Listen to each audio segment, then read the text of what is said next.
Philosopher's Stone.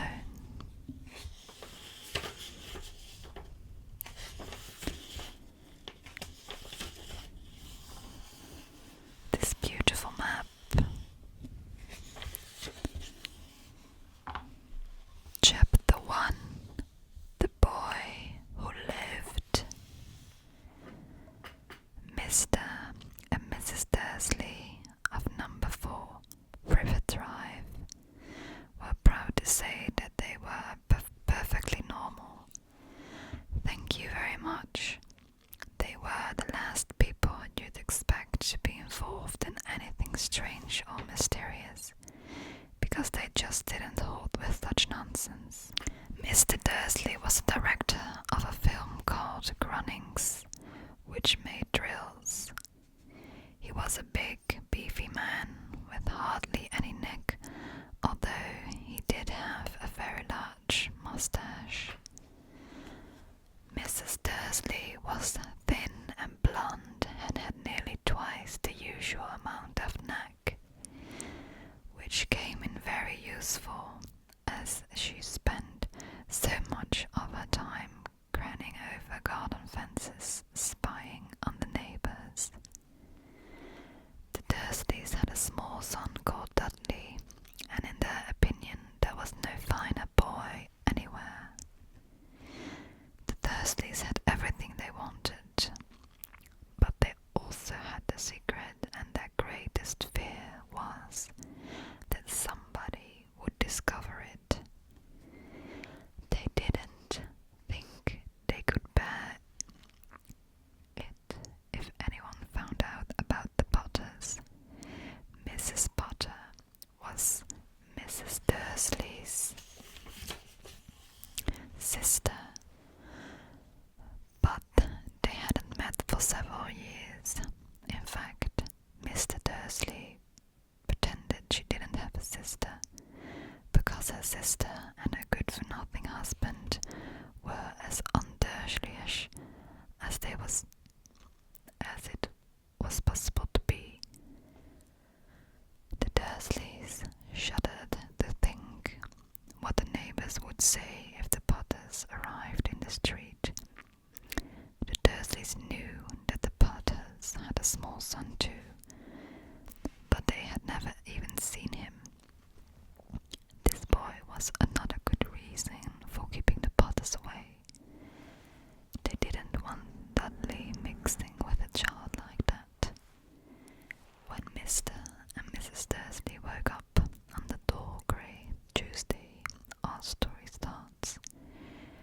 There was nothing about the cloudy sky outside to suggest that strange and mysterious thing would soon be happening all over the country. Mr. Dursley hummed as he picked out his most boring tie for work, and Mrs. Dursley gossiped away happily as she wrestled a screaming Dudley into his high chair. None of them noticed a large tawny owl flutter past the window. At 8:30, Mrs. Dursley picked up his briefcase, pecked Mrs. Dursley on the cheek, and tried to kiss Dudley goodbye, but missed, because Dudley was now having a tantrum and throwing his cereal at the walls. Little Tyke shot at Mrs. Dursley as he left in the house. He got into his car and backed out of number 4's drive. It was on the corner of the street that he noticed the first sign of something peculiar. A cat reading a map. For a second, Mr. Dursley didn't realize what he had seen. Then he jerked his head around to look again. There was a tabby cat standing on the corner of Privet Drive, but there wasn't a map in sight. What could he have been thinking of? It must have been a trick of the light. Mr. Dursley blinked and stared at the cat. It stared back. As Mr. Dursley drove around the corner and up the road, he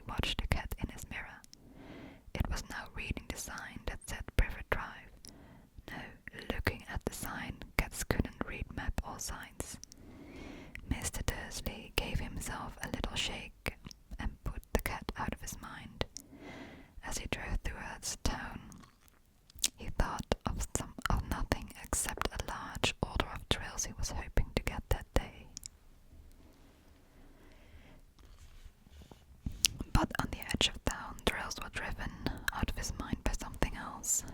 As he sat in the unusual morning traffic jam, he couldn't help noticing that there seemed to be a lot of strangely dressed people about. People in cloaks. Mr. Dursley couldn't bear people who dressed in funny clothes. The get-ups you saw in young people. He supposed this was some stupid new fashion. He drummed his fingers on the steering wheel and his eyes fell on a huddle on these weirdos standing quite close by. They were whispering excitedly together. Mr. Dursley was enraged to see that a couple of them weren't young at all. Why? That man had to be older than he was and wearing an emerald green cloak. The nerve of him. But then it struck Mr. Dursley that this was probably some silly stunt. These people were obviously collecting for something. Yes, that would be it. The traffic moved on, and a few minutes later, Mr. Dursley arrived in the Groningse car park, his mind back on thrills. Mr. Dursley always sat with his back to the window in his office of the 9th floor. If he hadn't, he might have found it harder to concentrate on drills that morning. He didn't see the owls swooping past in broad daylight, though people down in the street did. They pointed and gazed open-mouthed as owl after owl sped overhead. Most of them had never seen an owl, even at night time. Mr. Dursley, however, had a perfectly normal, owl-free morning. He yelled at 5 different people. He made several important phone calls and shouted a bit more. He was in a very good mood until lunchtime, when he thought he'd stretch his legs and walk across the road to buy himself a bun from the baker's opposite. He'd forgotten all about the people in cloaks until he passed a group of them next to the baker's. He eyed them angrily as he passed. He didn't know why, but they made him uneasy. This lot were whispering excitedly too, and he couldn't see a single collecting thing. It was on his way back past them, clutching a large donut in a bag, that he caught a few words of what they were saying. The Potters, that's right, that's what I heard. Yes, their son, Harry. Mr. Dursley stopped dead. Fear flooded him. He looked back at the whispers as if he wanted to say something to them, but thought better of it. He dashed back across the road, hurried up to his office, snapped at his secretary. Not to disturb him, seized his telephone and had almost finished dialing his home number when he changed his mind. He put the receiver back down and stroked his mustache, thinking no, he was being stupid. Potter wasn't such an unusual name. He was sure there were lots of people called Potter who had a son called Harry. Come to think of it, he wasn't even sure his nephew was called Harry. He'd never even seen the boy. It might have been Harvey or Harold. There was no point in worrying Mrs. Dursley. She always got so upset at any mention of a sister. He didn't blame her if he'd had a sister like that, but all the same, those people in cloaks. He found it a lot harder to concentrate on drills that afternoon, and when he left the building at 5 o'clock, he was still so worried that he walked straight into someone just outside the door. Sorry, he grunted, as a tiny old man stumbled and almost fell. It was a few seconds before Mr. Dursley realized that the man was wearing a violet cloak. He didn't seem at all upset and being almost knocked to the ground. On the contrary, his face split into a wild smile, and he said in his quickie voice that made passers-by stare, "Don't be sorry, my dear sir, for nothing could upset me today. Rejoice, for you know who has gone at last."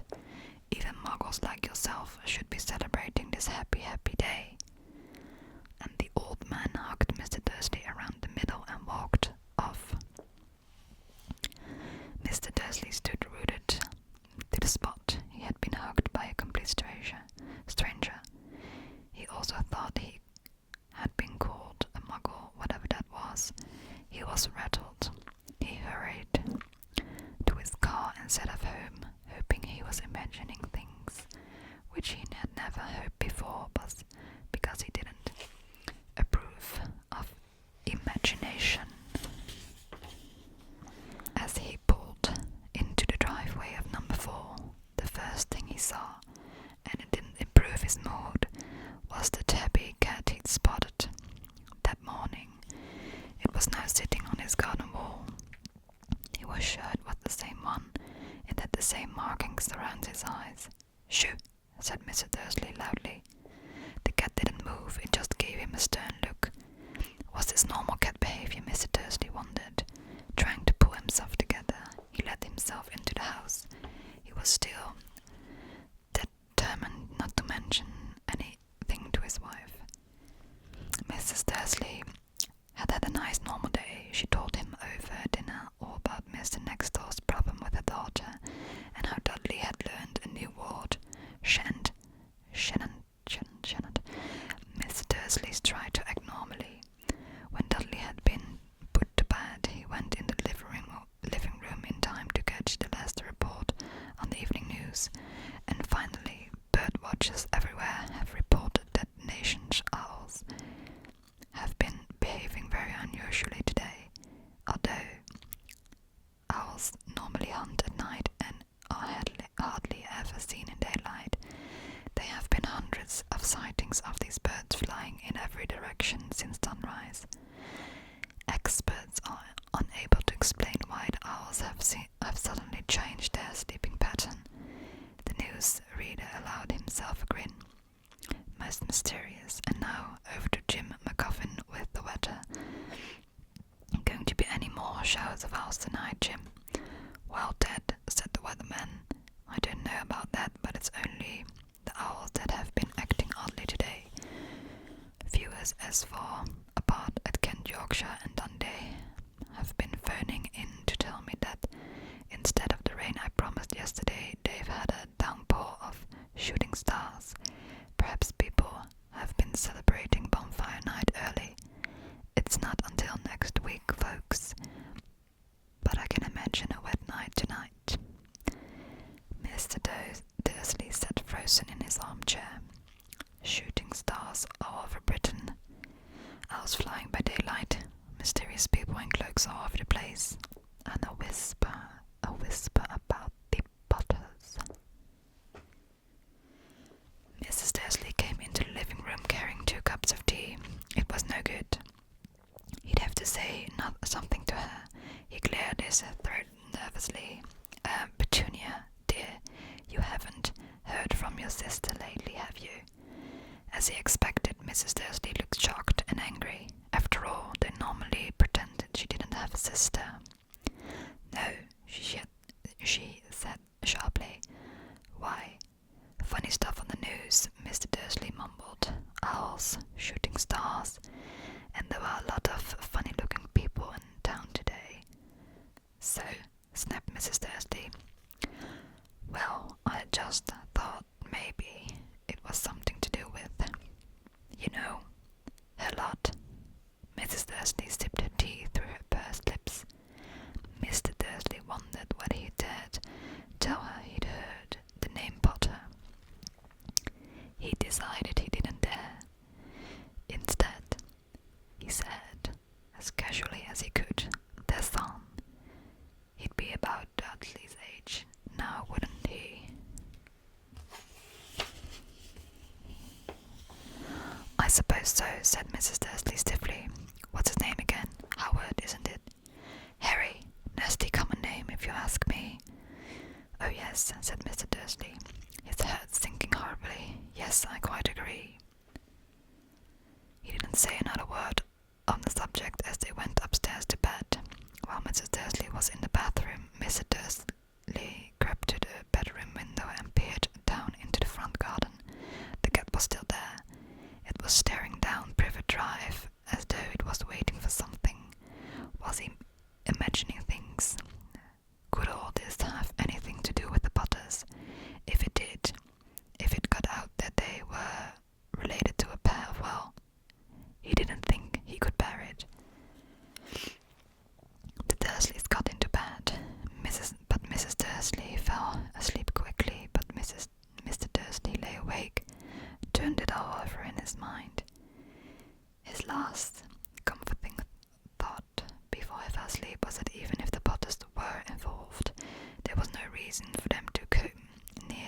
Mrs. Dursley. The Potters knew very well that he and Petunia thought about them and their kind. He couldn't see how he and Petunia could get mixed up in anything that might be going on. He yawned and turned over. It wouldn't affect them. How very wrong he was. Mrs. Dursley might have been drifting into an uneasy sleep, but the cat on the wall outside was showing no sign of sleepiness. It was sitting as still as a statue, its eyes fixed unblinkingly on the far corner of Privet Drive. It didn't so much as quiver when a car door slammed in the next street, nor when two owls swooped overhead. In fact, it was nearly midnight before the cat moved at all. A man appeared on the corner. The cat had been watching. Appeared so suddenly and silently you'd have thought he'd just dropped out of the ground. The cat's tail twitched and its eyes narrowed. Nothing like this man had ever been seen in Privet Drive. He was tall, thin, and very old, judging by the silver of his hair and beard, which were both long enough to tuck into his belt. He was wearing long robes, a purple cloak which swept the ground, and a high-heeled bucket boot. His blue eyes were light, bright, and sparkling behind half-moon spectacles, and his nose was very long and crooked, as though it had been broken at least twice. This man's name was Albus Dumbledore. Albus Dumbledore didn't seem to realize that he had just arrived in a street where everything from his name to his boots was unwelcome. He was busy rummaging in his cloak, looking for something, but he did seem to realize he was being watched, because he looked up suddenly at the cat, which was still staring at him from the other end on the street. For some reason, the sight of the cat seemed to amuse him. He chuckled and muttered, "I should have known." He had found that what he was looking for in his inside pocket. It seemed to be a silver cigarette lighter. He flicked it open, held it up in the air and clicked it. The nearest street lamp went out with a little pop. He clicked it again. The next lamp flickered into darkness. 12 times he clicked. They put out until the only lights left in the whole street were two tiny pinpricks in the distance, which were the eyes of the cat watching him. If anyone looked out of the window now, even beady-eyed Mrs. Dursley, they wouldn't be able to see anything that was happening down at the pavement. Dumbledore slipped the put-outer back inside his cloak and set off down the street towards number 4, where he sat down on the wall next to the cat. He didn't look at it, but after a moment he spoke to it. "Fancy seeing you here, Professor McGonagall." He turned to smile at the tabby, but it had gone. Instead, he was smiling at a rather severe-looking woman who was wearing square glasses, exactly the shape of the markings the cat had around its eyes. She, too, was wearing a cloak, an emerald one. Her black hair was drawn into a tight bun. She looked distinctly ruffled. "How did you know it was me?" she asked. "My dear Professor, I've never seen a cat sit so stiffly." "You'd be stiff if you'd sitting on a brick wall all day," said Professor McGonagall. "All day, when you could have been celebrating. I must have passed a dozen feasts and parties on my way here." Professor McGonagall sniffed angrily. "Oh yes, everyone's celebrating all right," she said impatiently. "You'd think they'd be a bit more careful, but no, even the muggles have noticed something. Something's going on. It was on the news." She jerked her head back at the Dursleys' dark living room window. "I heard it. Flocks of owls. Shooting stars. Well, they're not completely stupid. They were bound to notice something."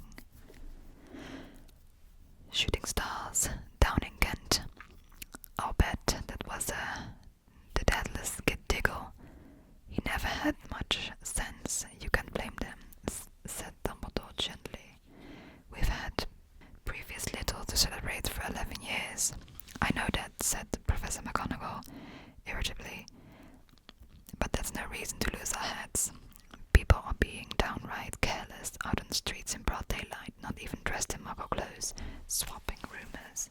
She threw a sharp sideways glance at Dumbledore here, as though hoping he was going to tell her something, but he didn't, so he went on. A fine thing it would be on the very day you know who seems to have disappeared at least. At last, the Muggles found out about it all. I suppose he really has gone, Dumbledore.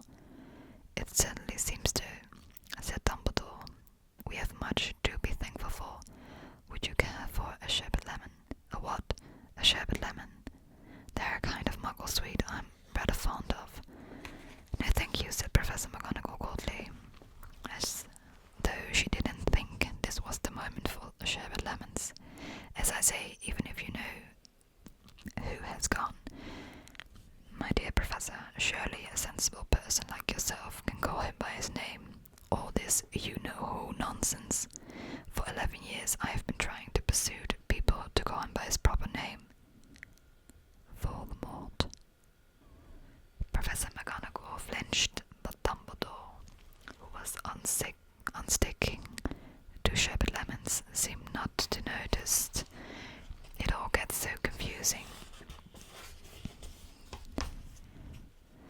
If we keep saying you-know-who, I've never seen any reason to be frightened of saying Voldemort's name. I know you haven't, said Professor McGonagall, sounding half exasperated, half admiring, but you're different. Everyone knows that you're the only one you know. Oh, all right, Voldemort has frightened off. You flatter me, said Dumbledore calmly. Voldemort had powers I will never have, only because you're too, well, noble to use them. It's lucky it's dark. I haven't blushed so much since Madame Pomfrey told me she liked my new earmuffs. Professor McGonagall shot a sharp look at Dumbledore and said, The owls are nothing to the rumours that are flying around. You know that what everyone's saying about why he disappeared, about what finally stopped him. It seemed that Professor McGonagall had reached the point she was most anxious to discuss. The real reason she had been waiting on a cold hard wall all day, for neither as a cat nor as a woman had she fixed Dumbledore with such a piercing stare as she did now. It was plain that whatever everyone was saying, she was not going to believe until Dumbledore told her it was true. Dumbledore, however, was choosing another sherbet lemon and did not answer. What they saying, she pressed on, is that last night Voldemort turned up in Godric's Hollow. He went to find the Potters. The rumour is that Lily and James Potter are that they're dead. Dumbledore bowed his head. Professor McGonagall gasped. Lily and James. I can't believe it. I didn't want to believe it. Oh, Albus. Dumbledore reached out and patted on her shoulder. I know, he said heavily. Professor McGonagall's voice trembled as she went on. That's not all. They're saying he tried to kill the Potter's son, Harry. But he couldn't. He wouldn't kill that little boy. No one knows why or how, but they are saying that when he couldn't kill Harry Potter, Voldemort's power somehow broke, and that's why he's gone. Dumbledore nodded glumly. It's true, faltered Professor McGonagall. After all he's done, all the people he's killed, he couldn't kill a little boy. It's just astounding, of all the things to stop him. But how in the name of heaven did Harry survive? We can only guess, said Dumbledore. We may never know. Professor McGonagall pulled out a lace handkerchief and dabbed at her eyes beneath her spectacles. Dumbledore gave a great sniff as he took a golden watch from his pocket and examined it. It was a very odd watch. It had 12 hands but no numbers. Instead, little planets were moving around the edge. It must have made sense to Dumbledore, though, because he put it back in his pocket and said, Hagrid's late, I suppose. be here, by the way. Yes, said Professor McGonagall. And I don't suppose you're going to tell me why you're here, of all places. I've come to bring Harry to his aunt and uncle. They're the only family he has left now. You can't mean the people who live here, cried Professor McGonagall, jumping to her feet and pointing at number 4. Dumbledore, you can't. I've been watching them all day. You couldn't find 2 people who are less like us. And they've got this son. I saw him kicking his mother all the way up the street, screaming for sweets. Harry Potter come and live there. This is the best place for him, said Dumbledore firmly. His aunt and uncle will be able to explain everything to him when he is older. I've written them a letter. A letter, repeated Professor McGonagall faintly, sitting back down on the wall. Really, Dumbledore, you think you can explain all this in a letter? These people will never understand him. He'll be famous, a legend. I wouldn't be surprised if today was known as Harry Potter Day in the future. There will be books written about Harry. Every child in our world will know his name. Exactly, said Dumbledore, looking very seriously over the top of his half-moon glasses. It would be enough to turn away any boy's head. Famous before he can walk and talk.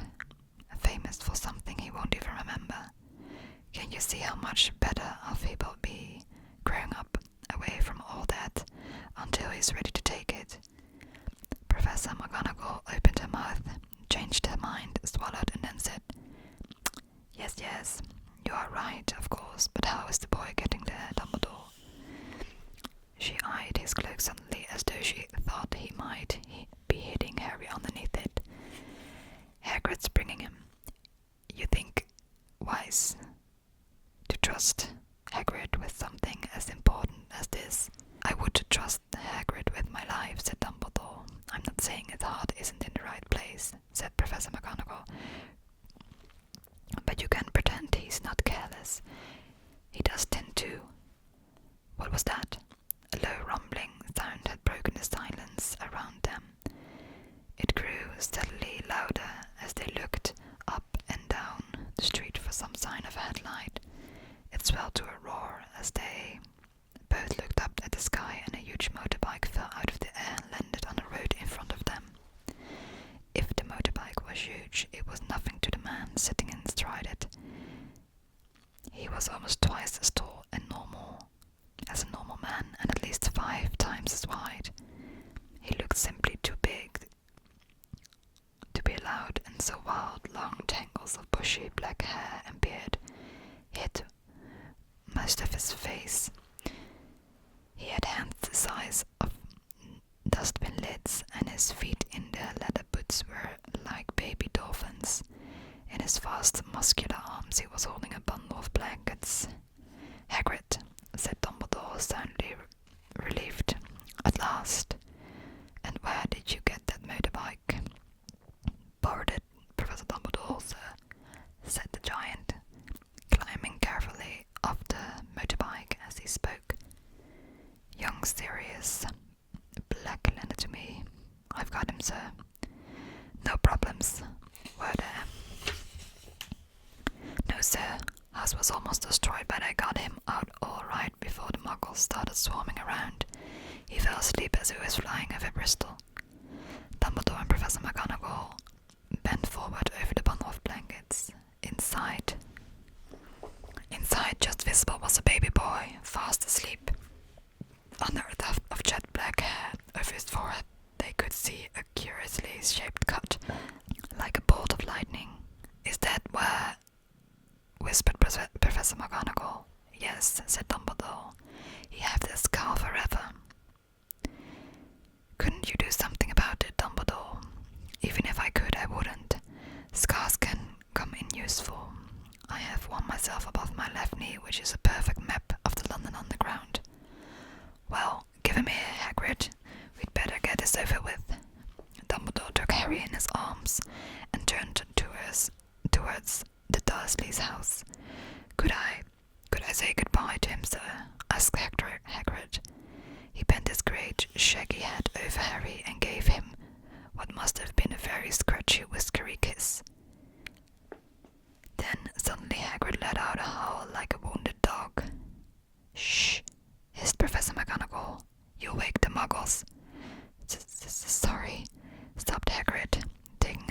large spotted handkerchief and burying his face in it.